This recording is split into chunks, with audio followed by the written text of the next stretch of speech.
बोलो जयकारा बोल मेरे श्री गुरु महाराज की जय। श्री सद्गुरुदेव भगवान की जय। गुरुमुखो, संत महापुरुषों का कथन है कि लालच, लोभ अथवा तृष्णा, इच्छाएं, ये सब एक ही व्याधि अशांति के विभिन्न नाम हैं।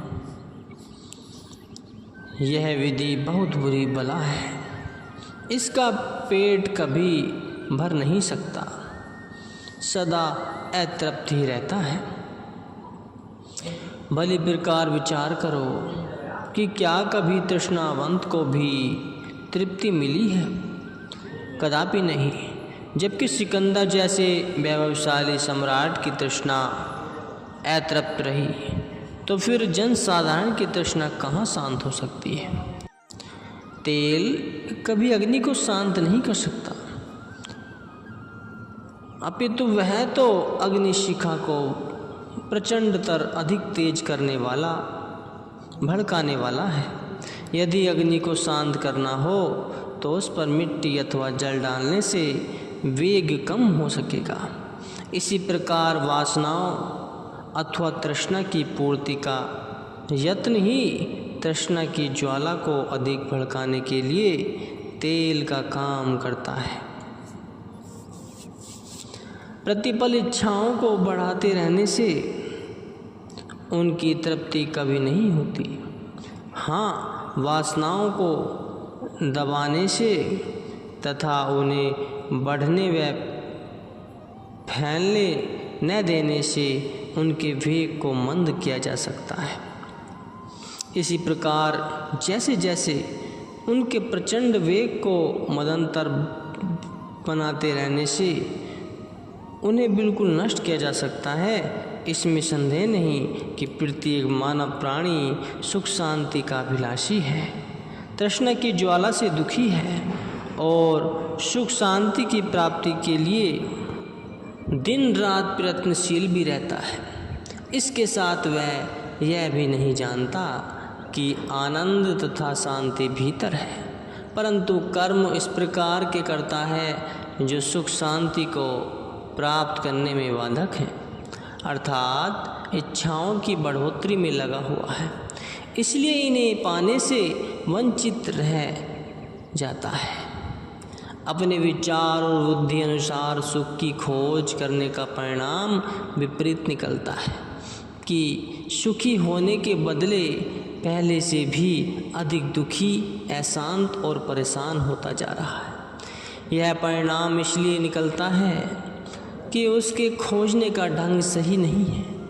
वह उस खोज के ढंग से अनभिज्ञ है। वह खोज करता है सांसारिक पदार्थों में, नाम भक्ति की और ध्यान ही नहीं देता, जिसमें सुख शांति और आनंद भरा हुआ है। वास्तविक आनंद तथा इच्छाओं का दमन तो सद्गुरु के शब्द की कमाई तथा गुरु सेवा से ही होगा। इसके अतिरिक्त अन्य कोई साधन नहीं।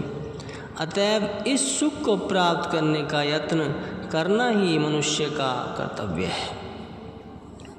एक नन्ही सी चिड़िया के घोंसले को यदि देखा जाए तो बुद्धि चकित रह जाती है, अर्थात मानव बुद्धि भी वैसे घोंसले का निर्माण कर सकने में असमर्थ है। इससे स्पष्ट है कि शारीरिक पालन तथा इंद्रियां तृप्ति के हेतु पशु पक्षियों के पास भी बुद्धि की कमी नहीं है। शरीर पालन तथा कुटुंब पोषण में चिड़िया भी किसी से पीछे नहीं है। बुद्धि तो चिड़िया में भी होती है, किंतु वह मात्र उदर पूर्ति तथा बाल बच्चों के पोषण में सीमित है। इससे अधिक कुछ और करना उसकी बुद्धि के बस की बात नहीं। यदि मानव भी अपने विचारों और बुद्धि को केवल धन कमाने, शारीरिक मान प्रतिष्ठा प्राप्त करने तथा सुख भोग में व्यस्त रहने के काम में खर्च करता है, तब तो साधारण जीवों अर्थात पशु पक्षी आदि जीवों जितना ही काम उस मानव बुद्धि ने भी किया। यदि यही विचार है तो मानव जीव के ध्येय की पूर्ति तो न हुई। अन्य योनियों की अपेक्षा मानव की विशेषता तब है जबकि वह भजन भक्ति में मन लगाए, न कि आठों याम स्वार्थपरता, वासना पूर्ति और भोग अभिलाषा में ही अपना समय बेकार कर दे। मनुष्य को मानवता के पद का ध्यान रखना आवश्यक है। जिस प्रकार चंदन की लकड़ी में यदि सुगंधी नहीं तो उसे चंदन कौन कहेगा। सुगंधि रहित होने से वह साधारण काष्ठ लकड़ी के समान ईंधन का ही काम देगा। और बस इसी प्रकार मनुष्य यदि भजन भक्ति का कर्तव्य पालन करने से अनजान है तो उसमें मानवता की सुगंधि नहीं है। मानवता की सुगंधि के न होने से वह भी अन्य जीव जंतुओं के तुल्य समान है। प्राणी रामु न चेतन मंदी, माये कै अंध, कहू नानक हरि भजन बिनु, परत ताही जम फंद। मानव जन्म की विशेषता ही यही है कि मालिक के नाम सुमरण में चित्त लगाए, क्योंकि वास्तविक सुख तो एकमात्र नाम की कमाई, भजन भक्ति एवं दुर्लभ अवसर तथा उत्तम संयोग प्राप्त हुआ है। क्योंकि वास्तविक सुख तो एकमात्र नाम की कमाई, भजन भक्ति एवं सतगुरु के ध्यान में समाई हुई है। सतपुरुष फरमाते हैं कि मनुष्य जन्म रूपी जो दुर्लभ अवसर तथा उत्तम संयोग प्राप्त हुआ है वह बार बार नहीं मिलता। परम सौभाग्य से प्राप्त हुआ इस अमूल्य अवसर को हाथ से व्यर्थ न जाने दें। इससे पहले भी माया ने जीव को धोखा देकर उसे 84 का चक्र कटवाया है और इसके अनेक जन्म नष्ट किए हैं। अब ध्यान देना है कि यह अनमोल समय हाथ से न निकल पाए। इसमें ही भक्ति की पूंजी को एकत्र करने का काम करना है। प्रभु प्राप्ति का एकमात्र साधन प्रेम ही तो है। ऐसा कौन और साधन नहीं। सतपुरुषों की वाणी में लिखा है कि साच कहो सुन ले ही, सैने जिन प्रेम की जो तिनकी प्रभु पायो। तात्पर्य है कि प्रेम के बिना हरि दर्शन कदापि नहीं हो सकते। यही सरलतम साधन है जिसके द्वारा प्रेमी अपने प्रियतम को पा लेता है। भगवान राम कृष्ण जी भी कहते हैं कि हे अर्जुन, कर्म धर्म योग साधन और ज्ञान ध्यान से अति सुगम मार्ग है सच्चा प्रेम। सच्चे प्रेम का लक्ष्य ही प्रियतम के स्वरूप में अपने आप को खो देने का है। जिसने अपनी सत्ता को जीवन काल में इष्ट देव के प्यार में मिटा दिया वह सदा के लिए अमर पद को पा गया। उसका कोई और कर्तव्य विशेष नहीं रहता। तो हे प्रिय गुरुमुखो, जो सच्चे प्रेम और हार्दिक सौंदर्य से मुझ पर समर्पित कर देगा वे इस मिथ्य संसार के झमेलों से पार हो जाते और उनकी पहुंच आत्मा तक हो जाती है। प्रेम अथवा भक्ति एक ही तत्व के दो नाम हैं, इसलिए दोनों को मिलाकर प्रेम भक्ति का नाम दिया जाता है। तथा जहाँ प्रेम भक्ति का निवास होगा वहाँ का दृश्य ही कुछ अन्य प्रकार का होगा।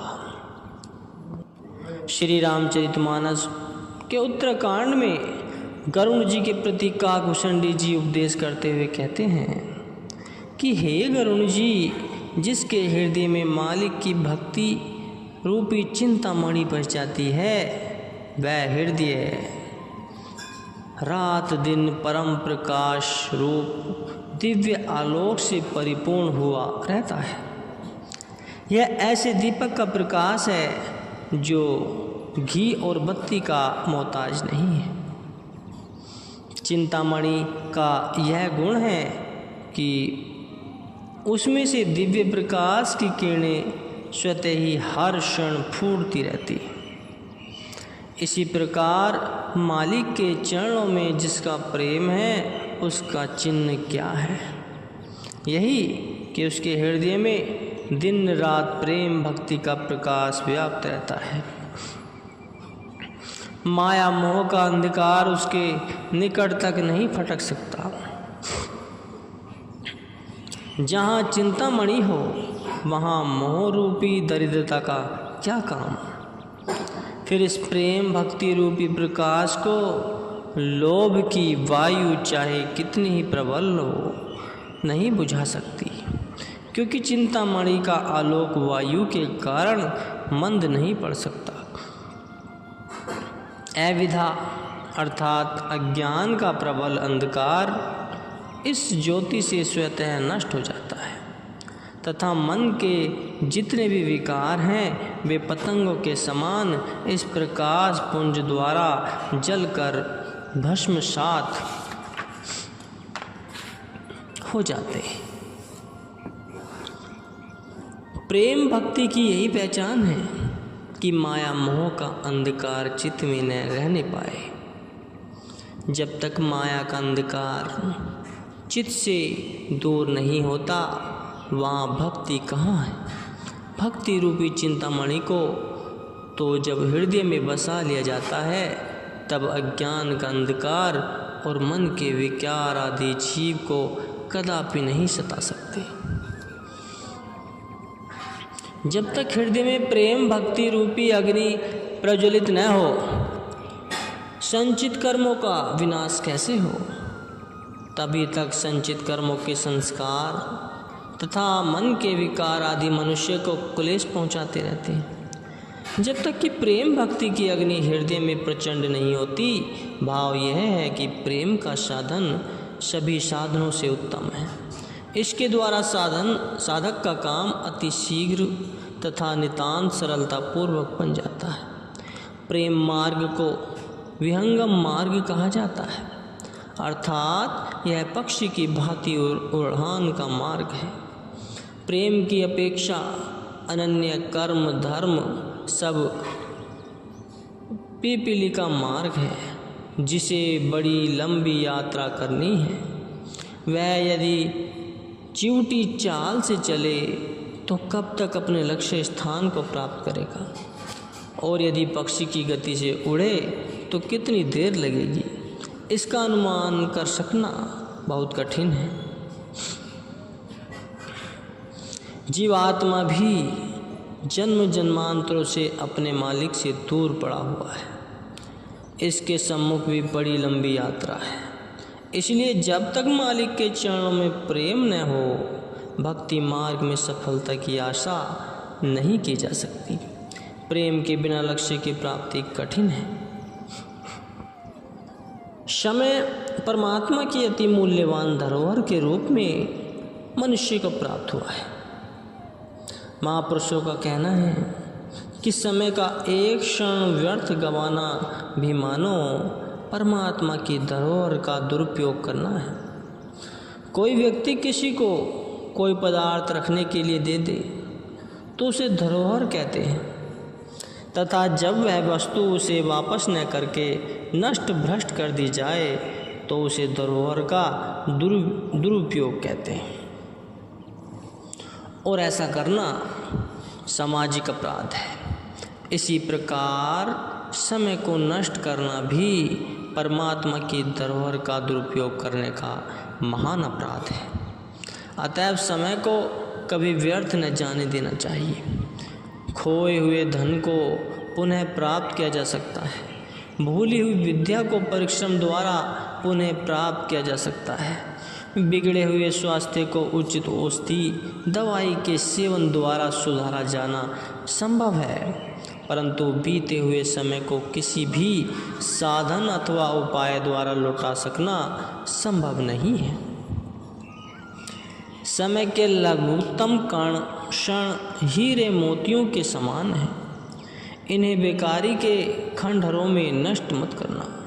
जो मनुष्य समय का उचित मूल्यांकन नहीं करता, समय भी उसका मूल्यांकन नहीं करता।